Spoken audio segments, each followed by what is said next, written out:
솔직히 말해 저는 아직 짝이 없답니다. 저 같은 경우는 나이 50이 넘어서도 애인 없이 서방 없이 그냥 그렇게 혼자 살고 있거든요. 그러다 보니 점점 외로움이 극에 달하고 밀려오는 것 같답니다. 왜 흔히 말하는 밤이 길기만 한 그런 느낌 말이에요. 커플들끼리 다정이 있는 모습을 볼 때면 부럽기도 하고, 자녀와 함께 다니는 부모들 보면 나도 일찍 결혼했으면 저만한 아이 낳고서 가정주부로서 잘 살고 있을 부모가 됐을 텐데 등등 별별 생각이 밀려오면서 외로움도 느끼게 된답니다. 하지만 누군가를 만나고 사랑하는 게 막상 저 혼자만 생각한다고 되는 게 아니잖아요. 상대도 내가 마음에 들어야 하는 게 당연한 건데 사내들은 저 같은 외모를 별로 좋아하지 않나 봐요. 왜 그러냐면 늘 언제나 인기 없는 노처녀 같다는 생각을 하게 되거든요. 거울 속에 비친 내 모습을 볼 때면 하나부터 열까지 왜 이렇게 뜯어고치고 싶은 부위가 많은지 쌍꺼풀 수술, 코 수술 등등 너무나 많아서 열거하기도 어렵네요. 외모지상주의를 꿈꾸는 건 아니지만 솔직히 외모에 자신이 없으니 누굴 만나는 것도 쉽지 않답니다. 한 번은 가까운 공원에 산책을 나가게 되었는데 많은 강아지들 틈에서 아주 큰 대형견 한 마리가 유독 눈에 들어오더라고요. 갈색빛의 털이 윤기가 잘잘 흐르는 게 몸매도 길쭉하고 정말 너무나 듬직하니 잘생겨서 그 견주에게 한번 만져봐도 되냐고 물어보니까 제 얼굴을 흠칫 보더니만 아무 말 없이 그냥 개 데리고 사라져버렸답니다. 그때 또 한 번 알았어요. 전 누구에게나 환영받지 못하는 사람인가 보구나 생각했죠. 그래서 앞으로는 남의 개를 만져도 되냐고 물어보기보다 기회가 되면 내가 직접 키워야겠다는 생각을 하게 되었답니다. 하지만 제가 사는 집은 작은 원룸이었기에 아주 조그만 강아지쯤은 키울 수 있을지 몰라도 대형견을 집에서 키우는 건 무리였죠. 하지만 전 잘생기고 듬직한 대형견을 키우고 싶었답니다. 한 번은 유튜브를 보게 되었는데 영상 속에서 어떤 여자가 대형견을 꼭 껴안고 자고 있는 영상을 올렸더라고요. 그 모습을 보니 왜 이렇게 포근해 보이고 편안해 보이던지 정말 남편 없이도 애인 없이도 그냥 저 개가 애인이자 남편이다 생각하면서 안고만 자도 괜찮겠다라는 생각이 들 정도였어요. 그만큼 의젓해 보이고 잘생겨 보이고 포근해 보였거든요. 물론 이런 이유 하나 때문에 내가 대형견을 키우고 싶다는 게 아니라 혼자보단 둘이 낫다고 생각하기에 그게 비록 개일지라도 외로움을 극복하기 위한 수단이라 생각하여 대형견을 키우고 싶었답니다. 그래서 지금 사는 집보다 더 큰 집으로 이사를 가게 된다면 꼭 대형견을 키워야겠다는 마음을 두고 있었는데 하루하루가 지날수록 자꾸 외로움은 극에 달아요. 안 되겠다 생각하여 대형견을 사려고 인터넷을 알아보던 중 유기견에 관한 글을 보게 되었어요. 그런데 그때 유기견 중에서 대형견 한 마리가 유독 눈에 띄었답니다. 품종은 레브라도 리트리버였는데 얼마나 예쁘게 생겼던지 주인이 버린 건지 아니면 아직 못 찾은 건지 한 달 넘게 주인 연락 오기만을 기다리다가 연락이 안 오니 대신 키워줄 사람을 찾는다고 하더라고요. 아직 개 키울 준비가 안 됐음에도 불구하고 홀린 듯 제가 바로 연락을 했고 그 대형견을 가까스로 제가 키우게 되었답니다. 집에 데리고 왔는데 대형견임에도 불구하고 잘 짖지도 않고 얼마나 순하던지 보니까 수컷이더라고요. 참 듬직하니 예뻤답니다. 따로 교육을 시킬 필요도 없이 대소변 다 가릴 줄 알고 정말 어느 집에서 누군가가 잘 키우다가 잃어버렸다는 느낌이 들었어요. 저는 이름을 듬직이라고 지었어요. 아직 이 나이 이때껏 애인을 사귀어본 적이 없는 저지만 듬직한 애인 같다는 느낌이 들었거든요. 그렇게 듬직이를 데리고 온 첫날 듬직이는 원룸 바닥에서 잤고 저는 침대에서 잤는데 글쎄 자고 일어나 보니 듬직이가 내 침대 옆에서 엎드려 자고 있지 뭐예요. 아니 얘가 언제 올라왔지 하는 생각이 들면서 한편으로 내가 정말 마음에 들어 내 옆으로 와서 잤나 보다 생각했어요. 그 다음 날은 듬직이와 함께 침대에서 잤는데 저도 유튜브에서 봤던 것처럼 듬직이를 꼭 껴안고 자게 되었어요. 어찌나 포근하고 귀엽던지 이래서 대형견을 키우는구나 싶었죠. 듬직이는 꼭 껴안은 제 얼굴을 정성스럽게 핥아주었습니다. 간지럽지만 듬직이가 저를 정말 좋아한다는 게 느껴졌지요. 그렇게 어느덧 대형견 듬직이와 생활한 지 한 달쯤 지나갈 무렵이었어요. 듬직이 데리고 공원에 산책하러 나갔는데 정말이지 꿈에 그리던 이상형 같은 사내가 저한테 다가오더라고요. 그러면서 저한테 말을 걸기 시작하는데 걔가 너무 잘생겼다면서 몇 살이냐고 물어보고 만져봐도 되냐고 물어보는데 우리 듬직이를 통해서 저렇게 멋진 사내가 나에게 말을 걸어주니? 듬직이가 정말 복덩이란 생각이 들었어요. 그래서 전 부끄러운 표정으로 만져도 된다고 말하니까 정말 정성스럽게 우리 집 개듬직이를 쓰다듬어 주더라고요. 저렇게 쓰다듬어주는 저 사내의 손을 보니 힘줄도 많고 손도 크고 정말 저런 손을 가진 사내가 이상형이었는데 막 가슴이 두근두근 거리기 시작했답니다. 그 사내는 한동안 우리 듬직이를 만지면서 저한테 말을 걸더라고요. 여기 사시냐고 물어보면서 자기도 여기 운동 자주 나오는데 이렇게 예쁜 대형견은 처음 본다고 하지 뭐예요.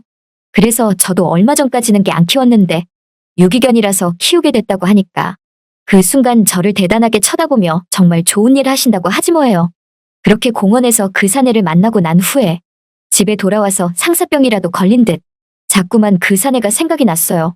손에 힘줄도 많고 손도 크고 얼굴도 잘생긴 그 사내가 어찌나 내 마음에 쏙 들던지 나이 50 넘은 노처녀 가슴에 불을 지른 듯 싶었답니다. 그때였어요. 듬직이가 외롭고 힘든 나를 위로해주듯이 갑자기 내 볼을 막 핥아주더라고요.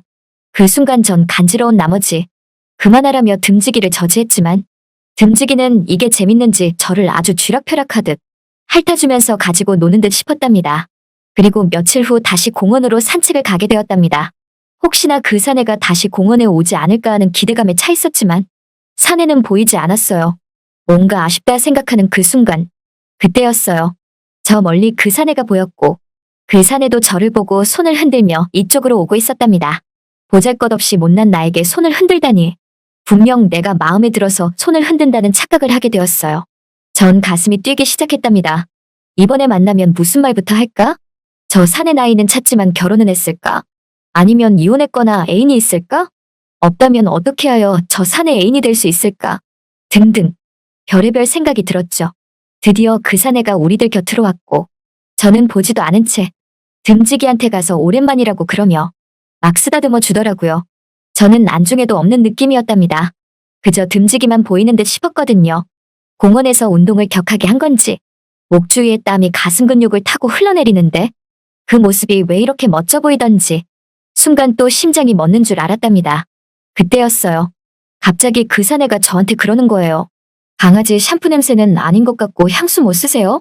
라고 하는데 순간 가슴이 떨렸고 향수 안 쓴다고 말하니까 향수 안 쓰는데 왜 이렇게 좋은 향기가 나냐면서 정말 이렇게 좋은 향기는 난생 처음 맡아본다고 하더라고요. 그러다가 이날은 그 사내와 더 가까워져서 서로 말을 더 많이 주고받게 되었답니다. 그 사내는 얼마 전에 애인과 헤어져서 솔로라고 그러길래 잘됐다 싶었답니다. 저보다는 좀 연하였지만 그래도 뭐 아직 솔로인 게 어디냐며 괜찮다고 생각했어요. 그렇게 공원에서 몇 번을 더 마주치고 나서 우리는 연락처를 주고받는 사이가 됐고 어느새 우리는 제가 원하는 대로 사귀게 되었답니다. 정말 꿈만 같았죠. 꿈에 그리던 이상형 같은 사내와 사귀게 되었으니까요. A는 저를 보기 위해서 언제나 우리 집 원룸으로 찾아왔고 그때마다 행복한 시간을 만끽했답니다. 우리가 함께 있으면 듬직이가 그 가운데 껴서 우리의 사랑을 방해하는 듯 싶었죠. 하지만 그마저도 너무나 행복했어요. 하루는 애인이 다른 날과 다르게 얼굴빛이 어둡더라고요. 그래서 제가 무슨 일이 있는 거냐고 물으니 아무 일도 아니라고 말하는데 보니까 아무 일도 아니라기엔 정말 다른 날과 다른 것 같아서 대체 무슨 일이냐고 물으니까 지금 급전이 필요하다면서 저보고 가진 돈이 얼마 있냐고 하길래 지금 1,000만 원 정도 있다고 하니 그거라도 우선 빌려줄 수 있냐고 하더라고요. 그래서 저는 어디다 쓰려고 그러냐고 물어보니 예전부터 동생 수술비 때문에 빚이 조금 있었는데 그 빚이 사채가 껴서 요즘 힘들다는 거예요. 그 말을 들으니 왠지 사채업자들이 애인에게 해코지라도 할까봐 알았다고 하면서 당장에 1,000만 원을 현금으로 바꿔서 애인에게 줬어요. 꼭 현금으로 달라고 했거든요.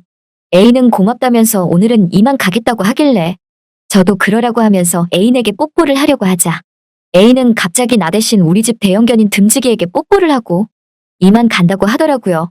좀 섭섭했지만 뭐 우리 집 듬직이가 예뻐서 그런 거니까 그러려니 생각했어요. 하루가 지나고 이틀이 지나고 3일이 흘렀는데도 애인한테 연락이 없더라고요. 문자와 카톡을 보내도 답장도 없고 안 되겠다 생각하여 전화를 걸어보니 없는 전화번호로 나왔답니다. 뭔가 기분이 이상했어요. 애인을 수소문해봤지만 찾을 길이 없었고 공원으로 가봐도 애인은 볼 수 없었죠. 저는 사기를 당한 것이었답니다. 생각해보면 저를 좋아하는 것도 아니었어요. 그냥 이 돈이 필요해서 접근한 것 같았죠. 어쩐지 이상하다 생각했어요.